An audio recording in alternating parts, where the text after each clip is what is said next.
and welcome back.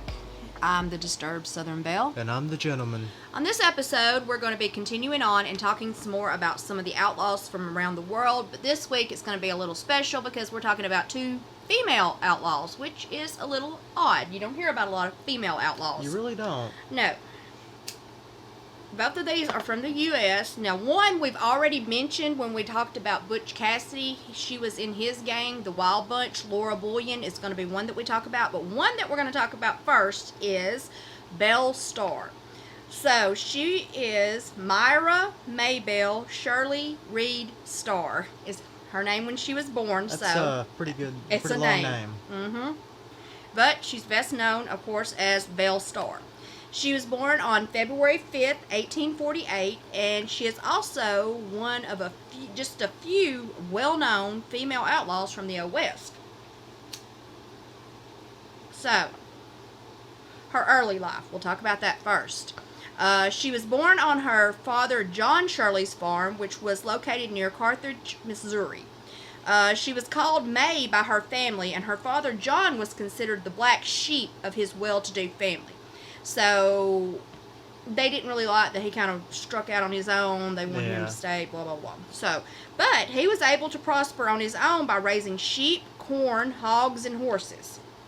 So, her mother's name was Elizabeth, and they called her Eliza. And her name, she was Elizabeth Hatfield Shirley. And she was the third wife of her father. And she was also a distant relative of the Hatfield family from the famous Hatfield and McCoy feud. So that's kind of funny too. I mean, you at least have heard that at some juncture. So that's kind of funny that, she was involved in, well, a relative anyway. So sometime in the 1860s, her father sold his farm and moved alongside his family to Carthage. After arriving, he bought a livery stable and a blacksmith shop that was located in the town square. The move to town also enabled Belle to obtain a formal education in addition to learning how to play the piano. She went on to graduate from Carthage Female Academy, a private institution that her father helped to establish. Okay, so now we're going to talk a little bit about, the Civil War and after.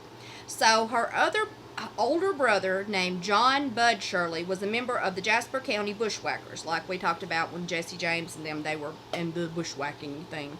So they were like a group that fought for the Confederate side of the Civil War, and Belle is known to be a supporter of her brother's actions and efforts. Her brother was killed by Federal Army troops sometime in late June of 1864, which led her father to move the family to a small settlement that was located approximately 10 miles southeast of Dallas. So now she's in Texas. So a book was later written about her life by a man named Burton Roscoe, and he describes the family as being considered rather common because they did not own any slaves. Well, right? Yeah. So in school, her attendance was described as irregular, and a teacher reported that she was rather wild. Nah. So what does that mean, right? Who knows?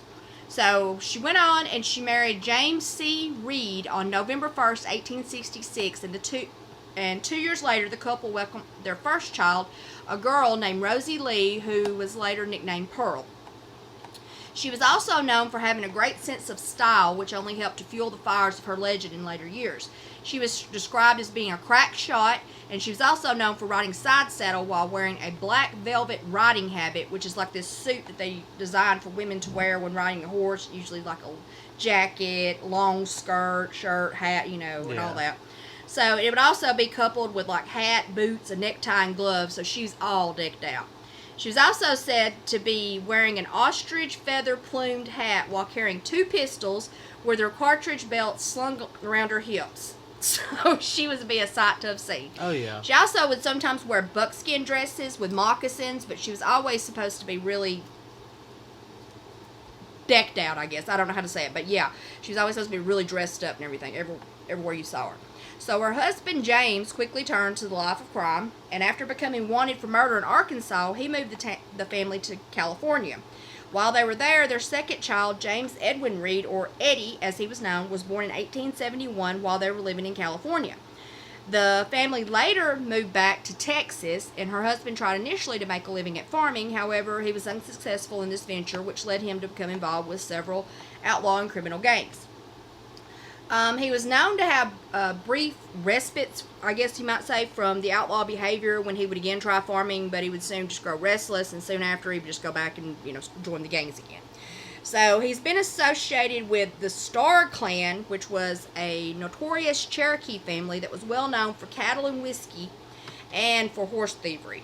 So they were all really well known all throughout what is now Oklahoma. He's also said to have been a member of the James and Younger gang, which was the Jesse James, Frank, and the Younger Boys gang. So in April of 1874, a warrant was issued for her arrest, despite there being no claims to prove that she was involved in any way. It was linked that her husband and this unknown gang had robbed this train or whatever, and they just threw her in with it. They don't know if she was even involved, but they just said it and they put a warrant out for her. So, August of 1874, while the family was living in Paris, Texas, James was killed. So, after James, she went on to have some more marriages and different things. So, her marriages are more what we would consider like a common law marriage. I mean, they weren't like legal marriages. They didn't go before a judge. So, it's basically when two people live together for a certain amount of time, they can be considered legally married, more or less. So, she was reported to have been married briefly to Charles Younger.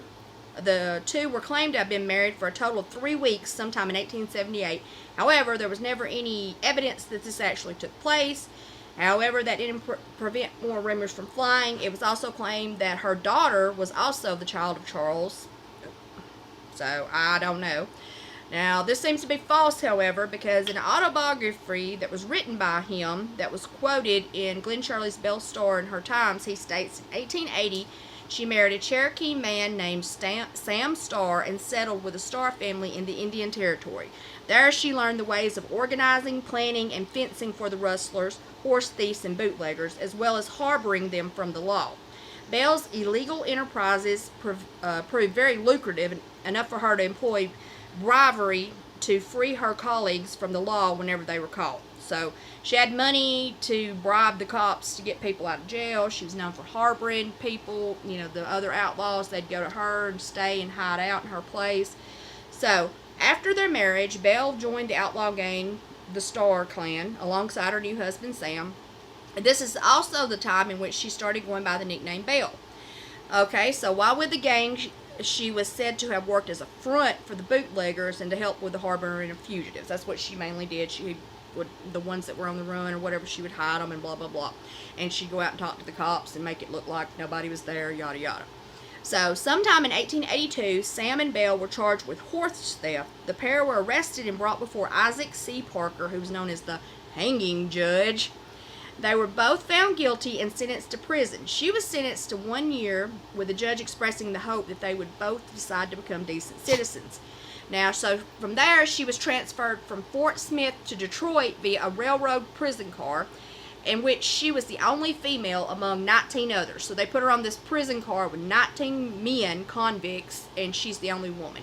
So that's, I don't see any way that could go wrong. Nothing happened, but still, that's kind of weird. I guess to be fair, I don't imagine there were that many women breaking the law and being imprisoned. Right. So it kind of wouldn't make sense to have a whole system. Probably at that time, right. There were some, sure, but it wasn't it was mainly men. True. So, Belle served 9 months at the Detroit House of Corrections, where she was said to have been a model prisoner, which led her to win the respect of the prison matron.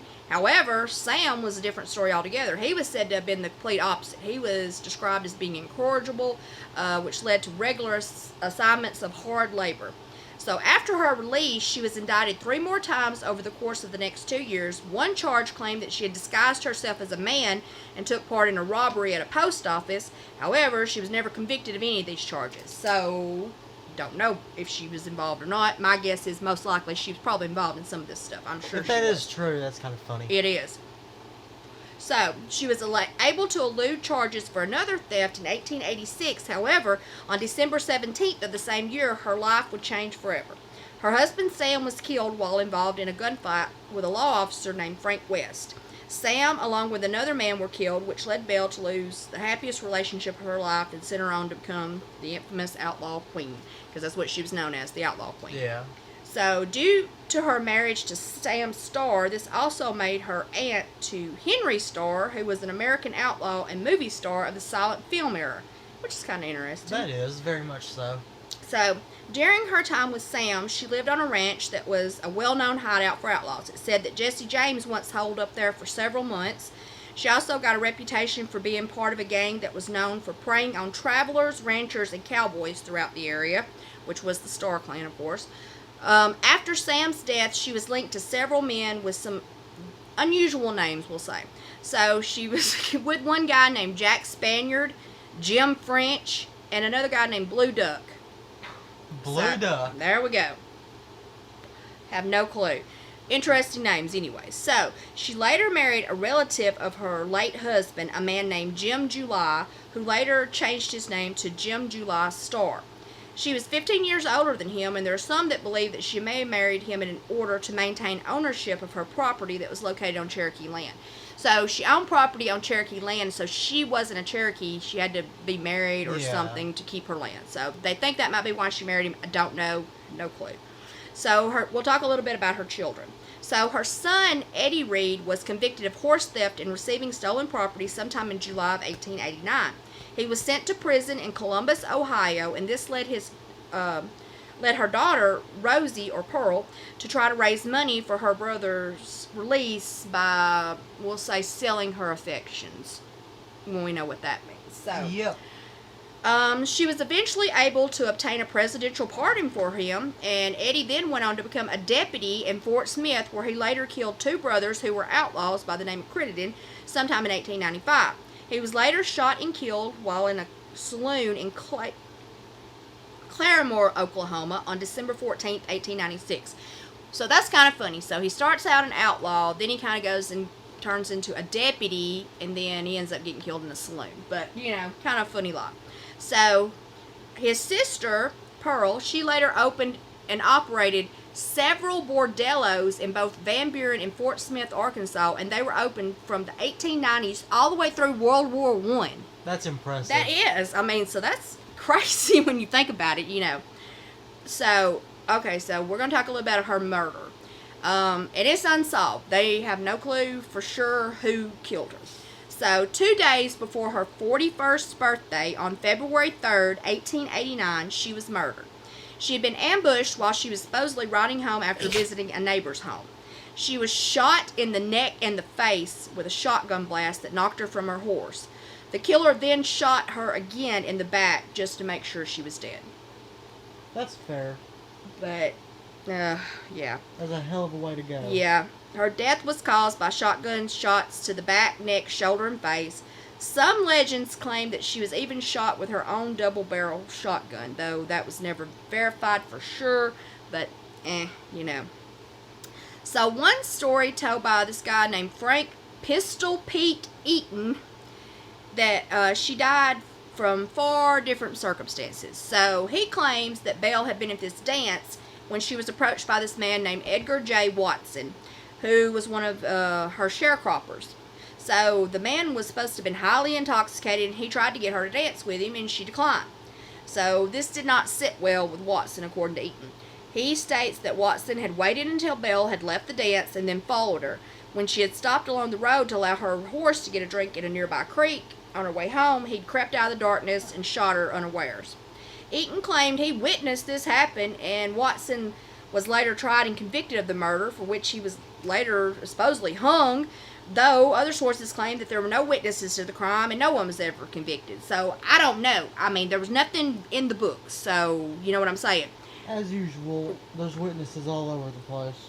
Right. So, other suspects were also named, including her husband, Jim, and even her son was a suspect at one point. A source claimed that her son may have killed her after she had supposedly beaten him after finding out he had been mistreating her beloved horse.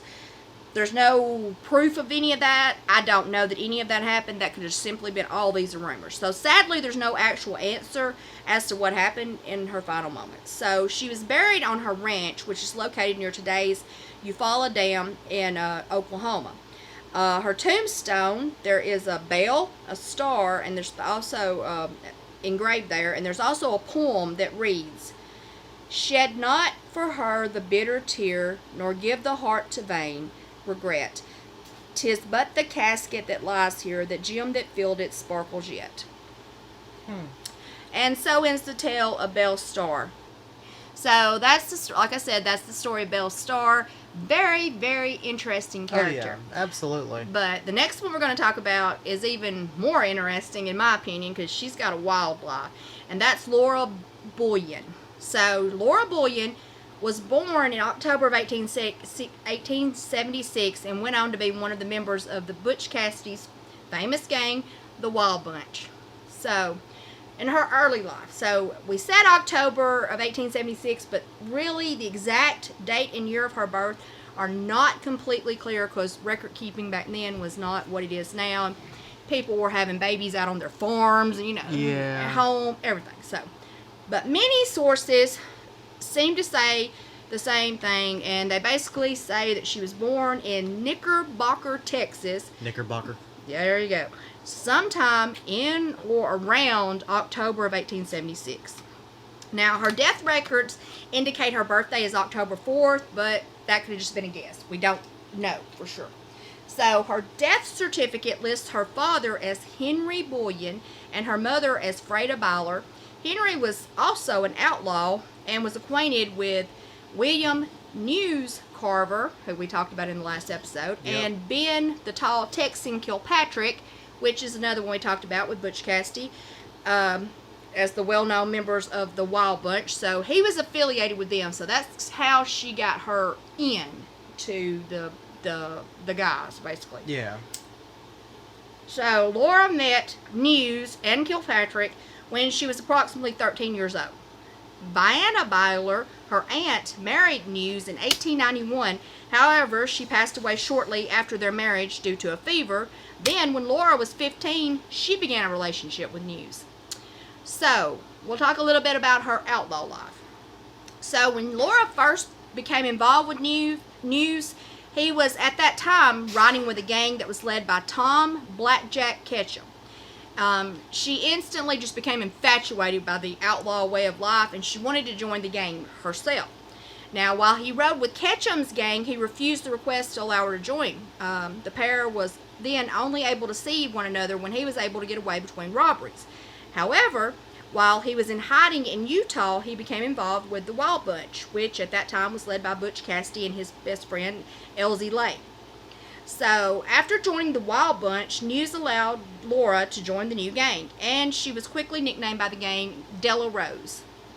So, in writings about her about that time, she was often called the Rose of the Wild Bunch.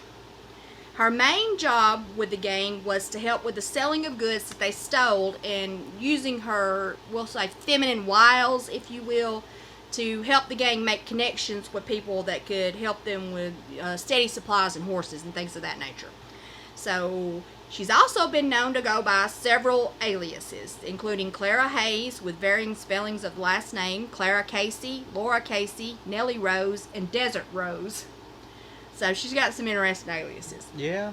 So, sometime in the early 1890s, she had basically broke up with News at this juncture, and she starts up with Ben Kilpatrick now.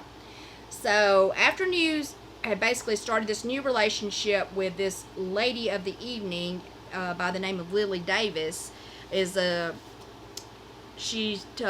when she basically broke it off with him. So News met Davis at one of the gang's most notable hideouts, which we mentioned in the other episode, which was Fanny Porter's brothel, which was located in San Antonio, Texas. So he meets one of the brothel workers and takes up with her, so she takes up with Kilpatrick. So, in 1901, after the gang had completed a train robbery in Montana, she and Kilpatrick began traveling under the aliases Mr. and Mrs. Benjamin Arnold.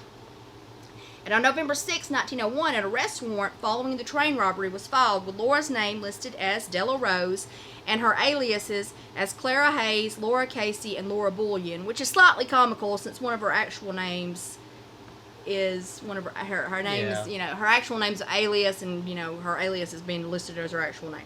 So on the report, her profession is listed as a lady of the evening, And an article that was published in the New York Times claimed that she had been masquerading as Mrs. Nellie Rose at the time of her arrest. It also claimed that she'd been disguised as a boy and may have taken part in a train robbery in Montana. The article quotes Chief of Detectives Desmond, and he says, "I wouldn't think helping to hold up a train was too much for her. She's cool, shows absolutely no fear, and in male attire would readily pass for a boy. She has a masculine face, and that would give her her assurance in her disguise." Mm. And I've seen pictures of her, and I guess it's a fair assumption. I mean, she is sort of mannish looking. If she had, in the picture I saw, she had her hair cut short, so I could see maybe, but she still looks very like a woman. You can tell it's, But sometime in 1901, she again became romantically involved with News Carver, and also was said to have brief relationships with other members, so she kind of moved around in the group.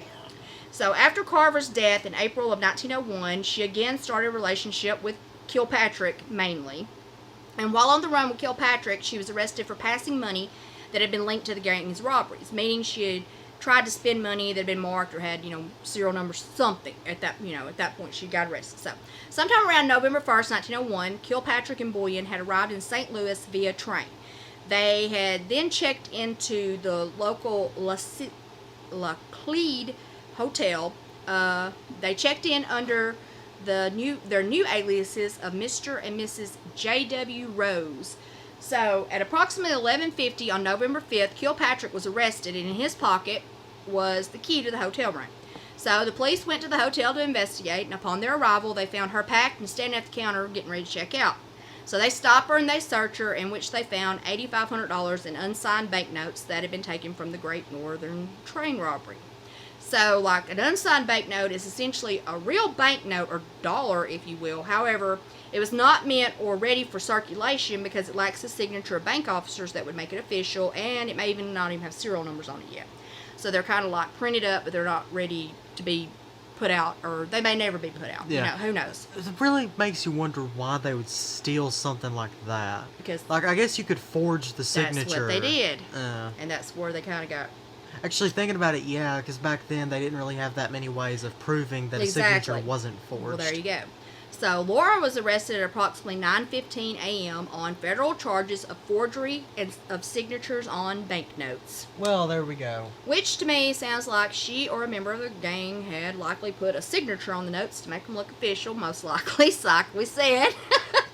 She was later sentenced to 5 years in prison, and she served 3.5 of that sentence before being released. She was released in 1905. However, Kilpatrick received a 20-year sentence, and his release was not until 1911. So during Kilpatrick's time in jail, after her release, and he's still, so she got out in 1905. He's still in jail until 1911. So after she got out, he's still in jail. They stayed in contact via letters. However, she was said to have been involved with several different men during this time as well. After Kilpatrick's release, it said that the two never saw one another again, and then he went on to be killed at a train robbery on March 13, 1912. And by that time, the Wild Bunch had basically just been disbanded anyway. Butch Cassidy and all them, they went to South America, it was all. Yeah. So, sometime in 1918, Laura moved to Memphis, Tennessee, and while there, she took work as a seamstress, drapery maker, and interior designer. Well, that's interesting. That's a very odd, change of occupations, right? Yeah. So, in the Memphis City Directory that was published in 1920, it lists her as seamstress for the Jennings Furniture Company with rooms at 221 Monroe Avenue. So, during the years of 1927 to 1947, she was listed as the householder of 1374 Madison Avenue. So, during the 1930s, her job listing was updated to drapery maker, and then in the 1940s, she was listed as an interior decorator. However, her financial state had started going into decline sometime in the 1940s, and by the 1950s, she had moved to 1065 Walker Avenue with no occupation listed. She moved around several times during the 50s. However, the exact number of times is unknown, as she was not listed in any directory from 1953 to 1959. However, she did reappear in 1959, which she was listed at living at 278 Cosset Place, which is where she lived for the remainder of her life. So now we're going to talk about her death. So according to the obituary, amazingly enough, she died of heart disease while at the Shelby County Hospital at 6:45 p.m. on December 2nd, 1961.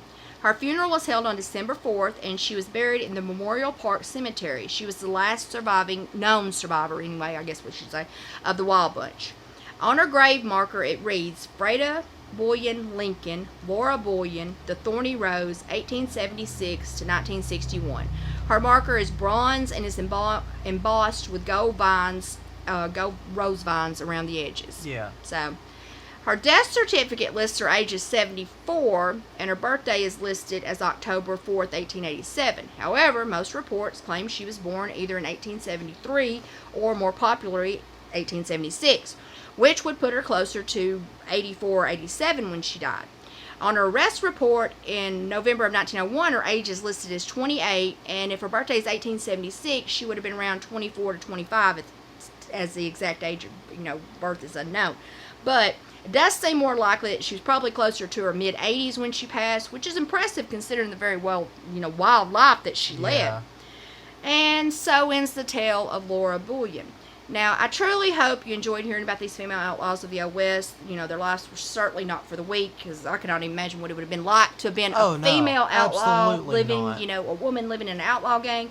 But they certainly had no issue in paving their ways into the annals of American history, and yep, they're pretty cool characters. Absolutely. So we definitely hope you enjoyed that. Don't forget to like, follow, and subscribe, and don't forget to stay disturbed.